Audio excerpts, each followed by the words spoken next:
Nesta aula trataremos sobre a doutrina do Espírito Santo, ou pneumatologia.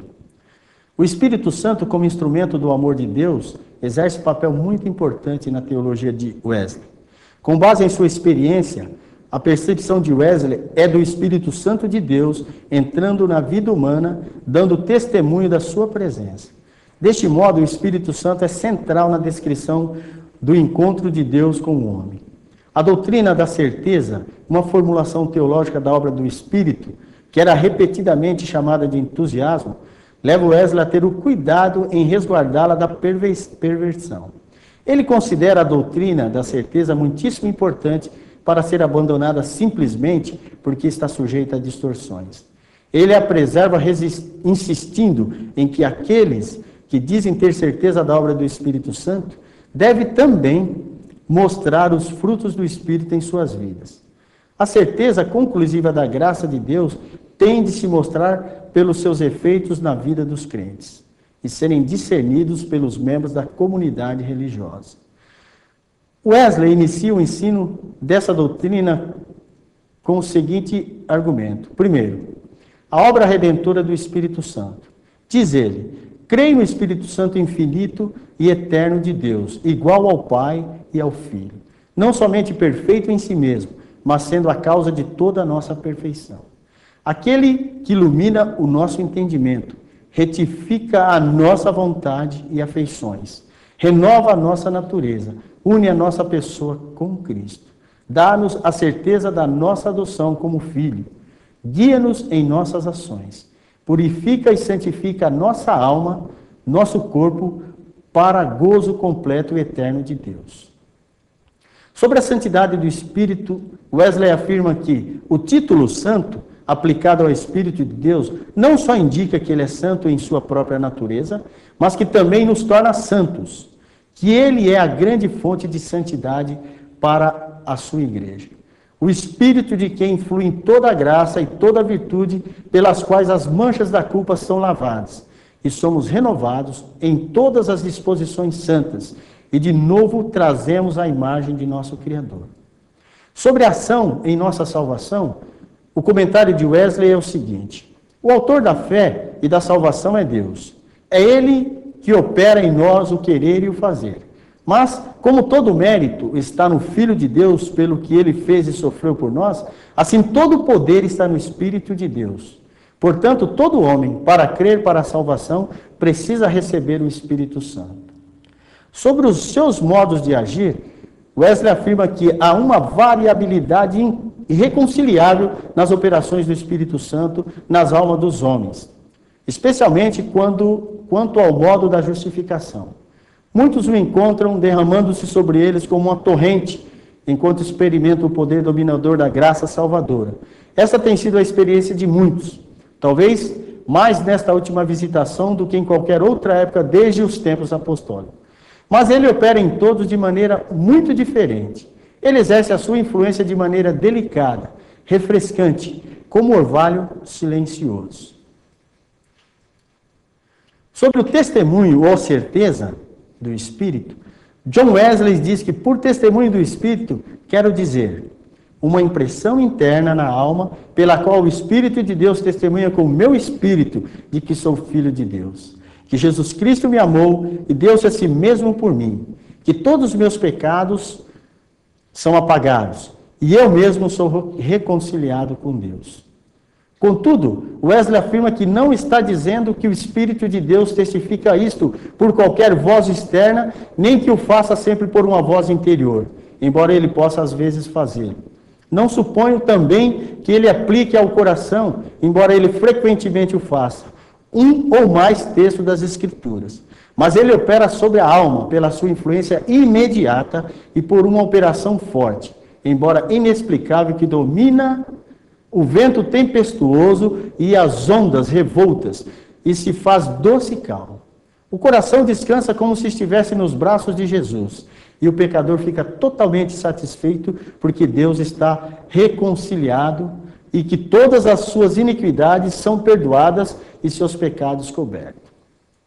Falando de sua própria experiência, ele afirma: à noite fui sem nenhuma vontade a uma reunião na rua Aldersgate. onde alguém estava lendo o prefácio de Lutero à Epístola aos Romanos. Cerca de 1/4 para as 9, enquanto ele estava descrevendo a mudança que Deus opera no coração através da fé em Cristo, senti meu coração aquecer-se de maneira estranha. Senti que eu realmente confiava em Cristo, somente em Cristo para a salvação. E recebi a certeza de que Ele tinha tirado os meus pecados, sim, os meus, e me havia salvo da lei do pecado e da morte. Os frutos do Espírito. Ninguém descanse sobre algum suposto testemunho do Espírito separado dos seus frutos. Se o Espírito de Deus realmente testifica de que somos filhos de Deus, as consequências imediatas são os frutos do Espírito: amor, alegria, paz, longanimidade, meiguice, bondade, fidelidade, mansidão e temperança. Embora esses frutos possam ser obscurecidos por algum tempo, durante uma tentação forte, de modo que não apareçam à pessoa tentada, enquanto Satanás a está peneirando como trigo, contudo a parte substancial dos mesmos permanece mesmo sob a mais densa nuvem. A segunda inferência é que ninguém descanse sobre qualquer fruto do Espírito sem o testemunho.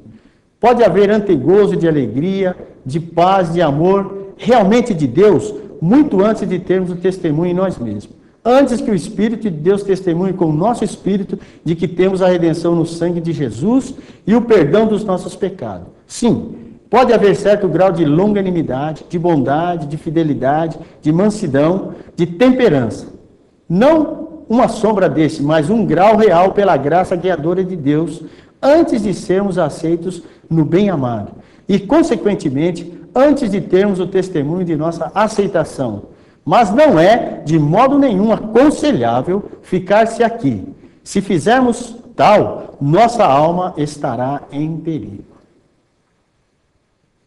Sobre a relação entre dons do Espírito e os frutos, Wesley diz o seguinte: no capítulo 4 de Atos, lemos que quando os apóstolos e os irmãos tinham estado orando e louvando, o lugar em que estavam reunidos tremeu, e todos foram cheios do Espírito Santo.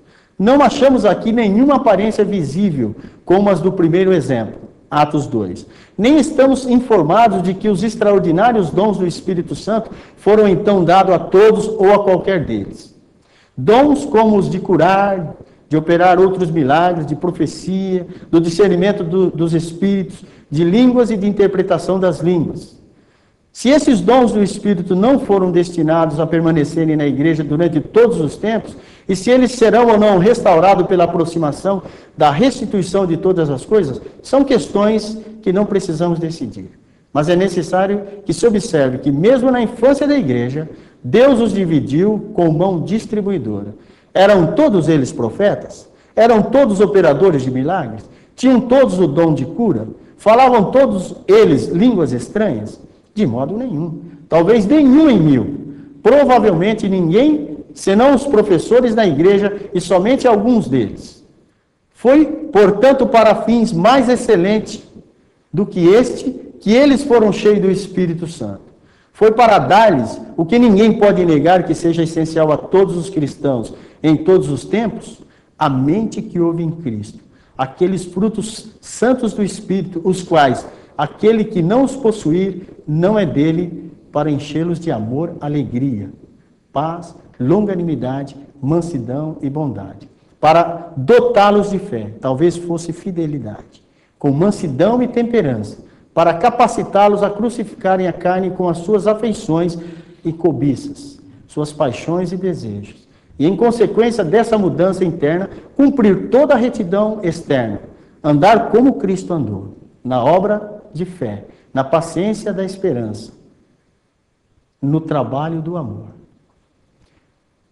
Para mais informações, você, aluno, deve consultar a sua apostila e ler os sermões, números 10 e 11, de Wesley sobre o testemunho do Espírito, e o sermão número 8 sobre os frutos do Espírito, sermão 37 sobre a natureza do entusiasmo, e o livro John Wesley, Sua Vida e Obra, de Matteo Lelièvre, publicado pela Editora Vida. Na próxima aula iremos estudar a antropologia e soteriologia wesleyana.